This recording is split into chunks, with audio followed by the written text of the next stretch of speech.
Question number 11 देखेंगे। Question number 11 देखेंगे। Question number 11 में आपका एक सर्कल दिया हुआ है जिसका सेंटर O है और दो इक्वल कॉर्ड्स हैं AB और CD। ठीक है, वो दोनों को जब प्रोड्यूस किया जा रहा तो वो इंटरसेक्ट कर रहा है P पॉइंट पे। फिगर में देखिए, एक सर्कल है जिसका सेंटर O है, AB और CD दो कॉर्ड्स हैं। AB को प्रोड्यूस किया जा रहा है, CD को भी प्रोड्यूस किया जा रहा है, दोनों आगे चलकर P पॉइंट पे मिल रहा है। अब आपको शो करना है कि PB और PD, सॉरी PD, PB और PD आपस में क्या होंगे, इक्वल होंगे। ये आपको शो करना है। चलिए कंस्ट्रक्शन कर लेते हैं कुछ।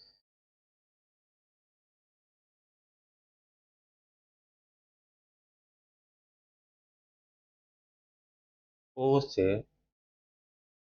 AB पे परपेंडिकुलर ड्रॉ करते हैं और O से CD पे भी परपेंडिकुलर ड्रॉ करते हैं।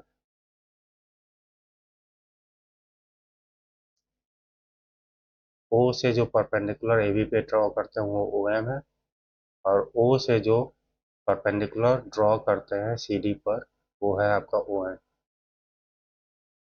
ठीक है, उसके बाद ज्वाइन कर देते हैं O को P से।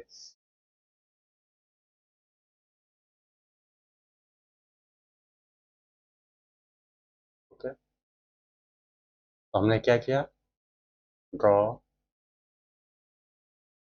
OM perpendicular to AB and OM perpendicular to CD and join O to P। अब हमें प्रूव करना है, क्या प्रूव करना है कि PB इक्वल टू PD होगा। ठीक है, सिंस OM परपेंडिकुलर है AB के, OM परपेंडिकुलर है AB के, तो आपको पता है कि परपेंडिकुलर अगर किसी कॉर्ड के ऊपर होता है तो वो परपेंडिकुलर बाइसेक्ट कर देता है कॉर्ड को, तो ये और ये आपस में इक्वल हो जाएगा। ठीक है, यानी M B half of A B हो जाएगा, तो M B equal to half of A B और ये 1 नंबर। इसके अलावा ओ एन भी परपेंडिकुलर है सी डी पर, O N perpendicular to C D. देखिए फिगर में ओ एन जो है वो परपेंडिकुलर है सी डी पर, तो सी डी का भी दो पार्ट इक्वल पार्ट्स होंगे।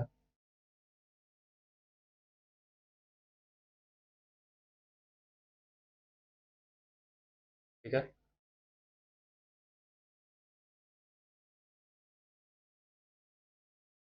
अब N D, N D C D का क्या होगा, हाफ होगा। क्यों होगा, क्योंकि आपका ओ एन बाइसेक्ट कर रहा है सी डी को, ओ एन बाइसेक्ट कर रहा है सी डी को, तो सी एन और एन डी आपस में इक्वल है और दोनों क्या होंगे, सी डी के हाफ होंगे, तो एन डी क्या होगा, half of C D. 2 number इसको मान लो।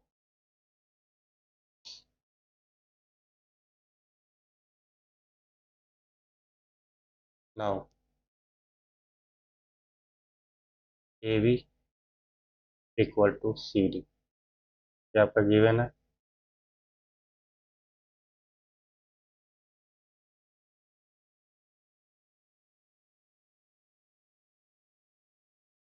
तो half of A B equal to half of C D भी इक्वल होगा, और हाफ ऑफ ए बी कितना के बराबर है, इक्वेशन 1 में देखिए एम बी के बराबर है, और हाफ ऑफ सी डी कितना के बराबर है, तो वो एन डी के बराबर है। Using 1 and 2। ठीक है, और ये आपका इक्वेशन नंबर 3 हो गया। Also since A B equal to C D, आपका क्या है, ए बी और सी डी आपस में इक्वल दिया हुआ है, तो O M equal to O M.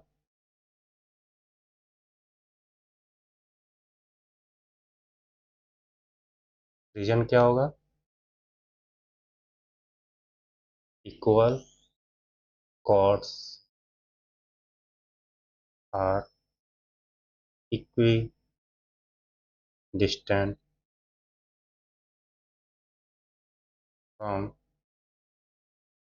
Centre, और इसको हम लोग 4 नंबर मान लेंगे। ठीक है, देखिए A B equal to C D है, तो सेंटर से वो बराबर दूरी पे दोनों होंगे, यानी ओ एम इक्वल टू आपका क्या हो जाएगा, ओ एम, ये और ये आपस में इक्वल हो जाएगा। चलिए अब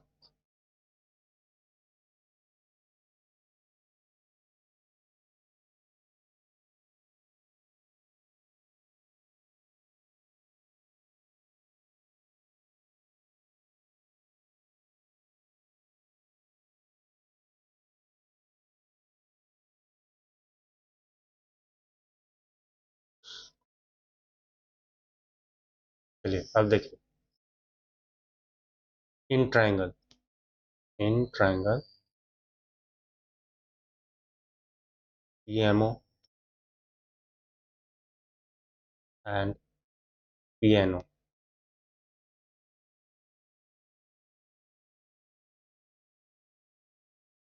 आपका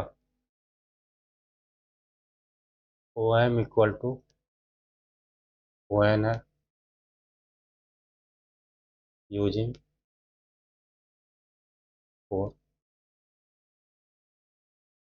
ट्राइंगल PMO, ये ट्राइंगल, और PNO, ये ट्राइंगल, ये ट्राइंगल में आपका OM और ON आपस में इक्वल है। इसके बाद angle PMO equal to angle PNO, ये दोनों 90 डिग्री के बराबर हैं। देखिए ओ एम परपेंडिकुलर है और ओ एन परपेंडिकुलर है, तो जाहिर सा बात है कि P M O 90 degree form कर रहा है और P N O 90 degree form कर रहा है। इसके बाद O P equal to O P common,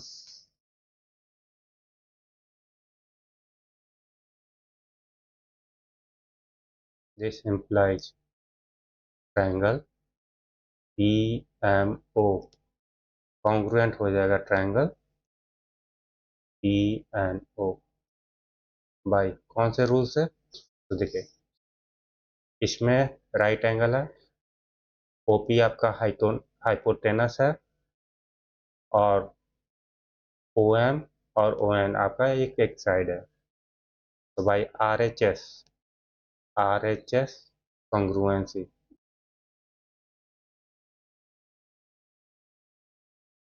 rule से यहाँ पर क्या हो जाएगा, triangle P M O congruent हो जाएगा ट्राइंगल पी एन ओ। अब ये कॉन्ग्रुएंट हो गया, तो by CPCT corresponding part of congruent triangle equal होते हैं, तो हमें क्या मिल जाएगा, P M equal to P M equal to P N.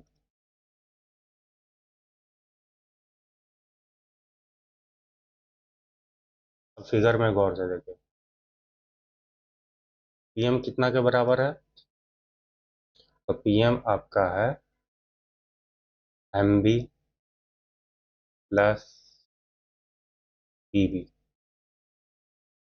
और पी एन कितना के बराबर है, N D plus P D. अब देखिए यहाँ पे एम बी और एन डी आपस में इक्वल है तो कैंसिल आउट हो जाएगा। Reason M B equal to N D, क्योंकि एम बी और एन डी इक्वल है using equation 3। So P V equal to कितना हो गया,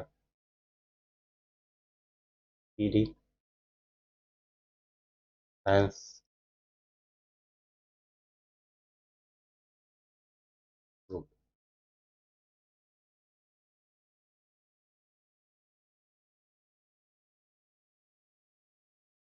ठीक है,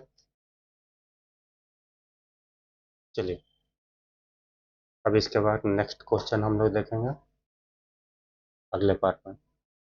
थैंक यू।